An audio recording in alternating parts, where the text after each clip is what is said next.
I wanted to also talk about um, your work with the Indigenous youth through the Nakoda AV Club. I know that you are a co-founder of that club. So I was wondering, when did that start, and why did you start that? Oh, I think it's about 11 or 12 years ago. When I actually, these people asked me to come in to the quick dry animation to do some workshops. And so I stayed in Calgary for the first time to do the workshop with them. And I think it was only 3 or 4 months, but still extra longer in Calgary. It was a whole world change for me when I got back to Morley.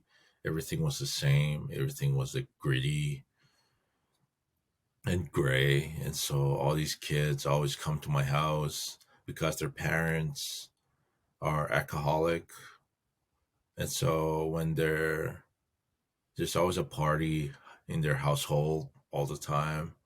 And so I'm the only one who actually did not drink. I did not. I'm the only one did not actually do anything crazy like stuff. What they're doing, like being an alcoholic, drug addicts.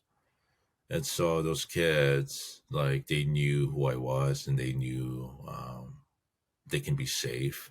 And so they always come to my house, and they always like we always like play games almost every night, and it's like a hub, like a community youth place in my house, and youth always come and go all the time. And so that's when I mentioned that. Well, you guys feel like making a movie, and then everybody just like, yeah, yeah, let's do it, yeah, yeah, let's make a horror movie, y'all. Yeah, let's do it. Let's do a horror movie. So, do you guys have an idea? Oh, we have no idea. All right, I'll write something. I'll write a script. And so I did write the script about an old um, ghost stories about Butha. Like we can't even say that word at night, or it's more like education purpose. We can use it, but as in, so this Butha is like screams at night. It's like a hell from hounds, like hounds from hell. I mean, it's like a hell. I mean, hounds of hell. Yeah. I heard it once. It's one of the scariest thing I've ever heard in my life. It screams like a woman voice screaming, pits out loud, like really loud. And Oh. so, yeah, yeah. And we want to recreate that. It might be on YouTube. Yeah, it's on YouTube. I think you just go on Jarret Twoyoungmen, and then some of the films are still there. And so we did that. It's like a documentary, like Blair Witch Project style. And then these kids are actually they in the wrong place in the wrong time, and then they just got um, abducted by this whatever this thing is, and whatever that I had an idea was that a long haired woman, and his eyes is just like gouged out, and then everybody were terrified. Even the elders saw that, they're like, "Oh my god, this is horrifying." Yeah, that's what the kids want, but the other people are active and happy about it. So yeah, and that really made it work for the kids. And then after that, and I told them that let's do a zombie film because I was inspired by Danny Boyle. That he used this raw camera that looks like a really cheap ass camera, and then I'm like, I can do that. I can make that zombie film 28 days later. And then one of my friends were like, well, then do it. I don't care what you're saying, but just do it. And so I did it. I asked the kids, let's make a zombie movie. And then they're all like stoked about it. And they're at least 80, I think 60 to 70 kits sold up. And then we just like, Wow. put makeup on them Oh, that's and zombie. awesome. Yeah. That's and awesome.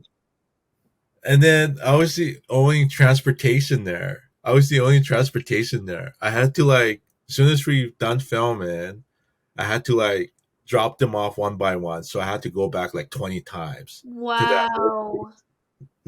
And then the next Wow. day, yeah, the next day I had to pick everybody up and go back and forth. So it was like that. Wow.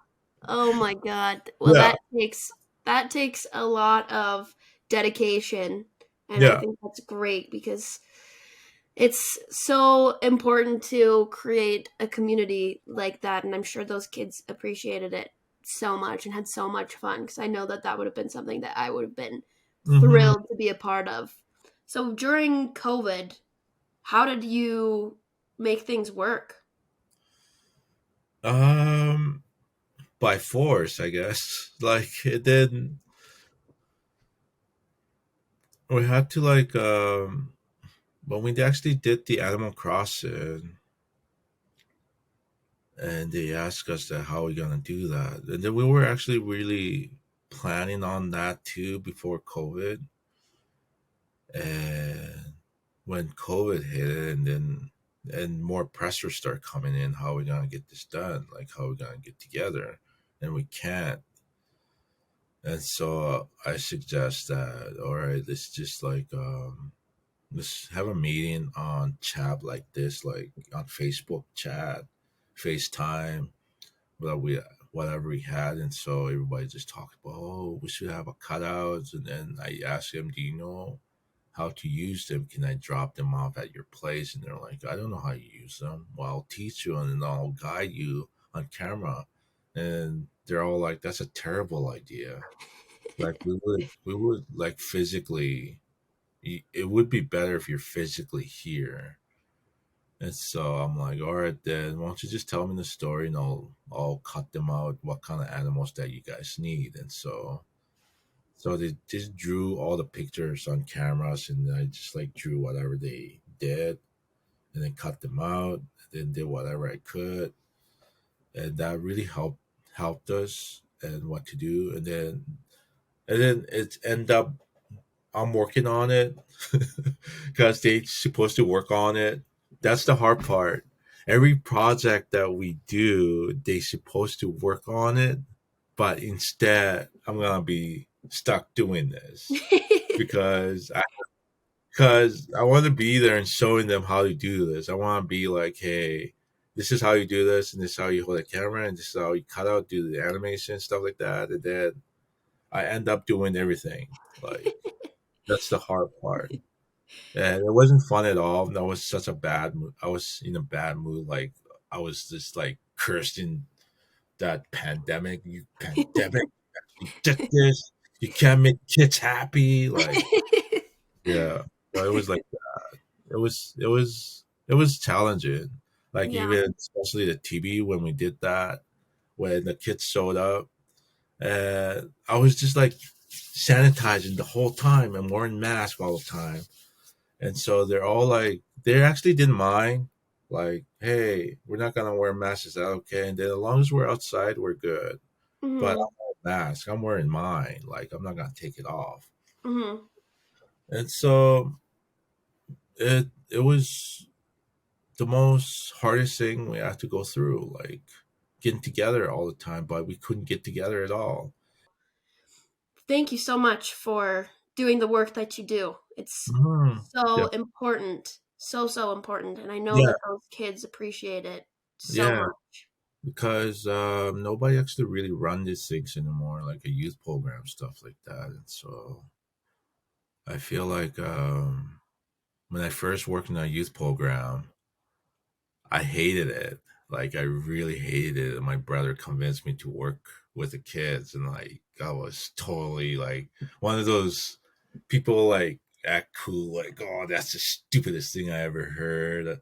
That's not so cool hanging out with kids all day. But they changed my life. They really changed my life. They opened me up as a big kid, like a silly kid. Like it doesn't matter how weird you are. It just like doesn't matter how cool you are, or you don't have to look cool at all. So you just have fun. Yeah. That's the best part being a kid. Yep. And that really opened me up, and I said, damn, I forgot about that. Yep. And that really, that saved me who Yep. I am. And Yep. so that's why I'm like, okay, I would like to help more kids. I would Yeah. like to help more. And so there's new generation are coming in. Uh, they saw the zombie films we did after all those years, and those kids are like, when are you guys making another movie? And I'm like, you guys want to star in it? Yeah, we're gonna star in it. We can actually do whatever that what they did. Yo, we're gonna want to do it. Can we skateboard zombie guys? And they're like, yeah, you can be whatever you zombie you want, man. And so yeah, we are Awesome. actually yeah, we applied grant for actually getting back to that again and showing the kids how to make movies again. And we're like, you know what, let's make another horror movie. And so hopefully we'll get that. Yeah. Awesome. That's awesome. And Hmm. I wanted to touch on, I feel like you were saying earlier, you kind of forgot how fun it is to be a kid. I think Yeah. Yeah.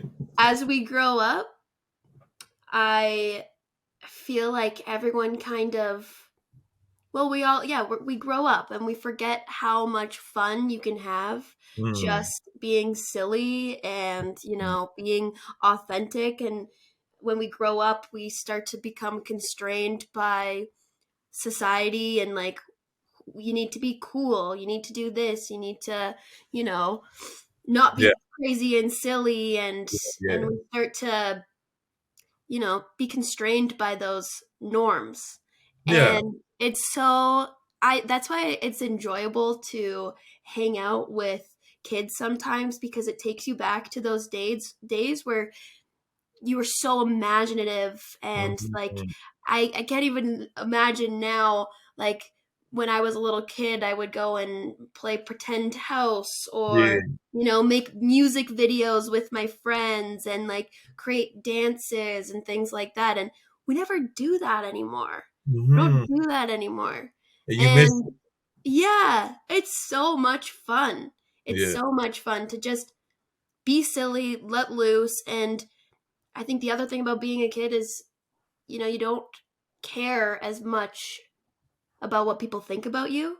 Mhm. You don't have that. That's not something that's fully developed in your brain at a young age, where you are Yeah. really caring about that yet. And I think that's the way that it should be. We shouldn't be caring about what people think. You need to be your authentic self and go out, have fun, and do silly things like pretend to be a zombie sometimes. Yeah, yeah, yeah. So Yeah. if there's another lesson out of this podcast, it's Mhm. filmmaking and having fun. Having fun is a Yeah. good way to keep it together and feel well and build resiliency. And I Yeah. think it's great that you're able to give those opportunities to those kids, so they can do that, and they can Mhm. see how fun it is to make films, be silly, and you know create a community. Yeah, yeah. Yeah. That's the So fun part, like film and movies, stuff like that. That's a game changer when kids get involved with filming. It's like really fun when you know what you're doing, and that's what make it really interest. Um, I think that's the whole part of what I love doing, making films, is having fun. And I didn't realize that I was doing that. I was having so much fun until one day that it was everything was just getting serious, making films, like all these questions I get asked. I'm like, I don't know. I never went to school. I actually went to like YouTube University. well, it's worked out for you.